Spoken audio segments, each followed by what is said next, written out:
After you've stirred your buttercream icing so that it's nice and smooth and creamy, put a little dab of it on your cake board before you put your first cake layer down. That'll help keep the cake from sliding around on your board.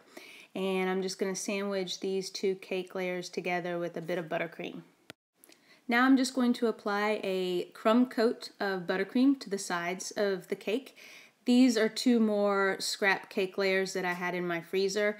As you can see, they're not all that well matched. I didn't take the time to even them up or level them off or anything. So I'm using a stiffer consistency decorator buttercream to ice them with in hopes that'll help kind of fill in the gaps. It doesn't have to be pretty because the buttercream is really only on the cake so that the fondant will stick to it.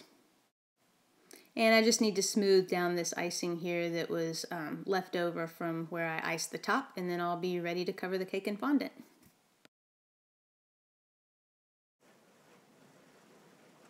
I'm going to lightly dust my work surface with some powdered sugar to help keep the fondant from sticking. When I start rolling out fondant that I'm going to use to cover a cake, I go ahead and pat it into kind of a round shape, and then I start in the middle and then I roll to the edge, and then I'll pick the fondant up and rotate it a quarter of a turn every so often just to make sure that it's not sticking, because if it seems like it's wanting to stick, I can always add some more powdered sugar underneath of it to help keep it from sticking. And I'm not really working this quickly. I've sped up the video in the interest of saving time. I'm not some kind of fondant rolling superhero or anything. Sometimes your fondant may get some air bubbles in it, and if that happens, just take a toothpick and poke the air bubble and then use your finger to pat them down and it'll smooth right back out. Rather than trying to lift the fondant, which can tear and stretch it, if I'm covering a cake this small, I'll just fold the fondant over the rolling pin like that, and then just lift the end and flip it over the cake.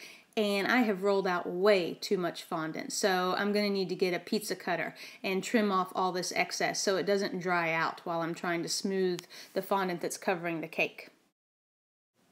Smoothing the fondant can take a little bit of time because you need to be careful when you're doing the sides of the cake so that you don't get wrinkles and folds. So for this reason, again, I have sped up the video just to save time and so you don't have to tediously watch me sit here and smooth out all of these folds and wrinkles. The trick is to lift the fondant up, not pull it down, but lift it kind of up and then use your other hand to smooth it down against the side.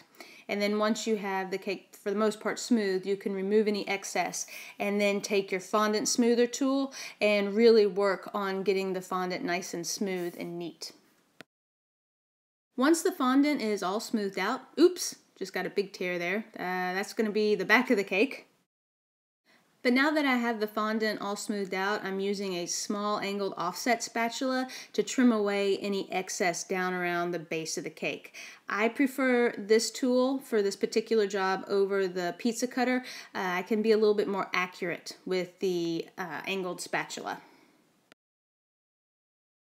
Once you have all this excess fondant cleared away, all that's left is to add the snowflakes and decorate the cake.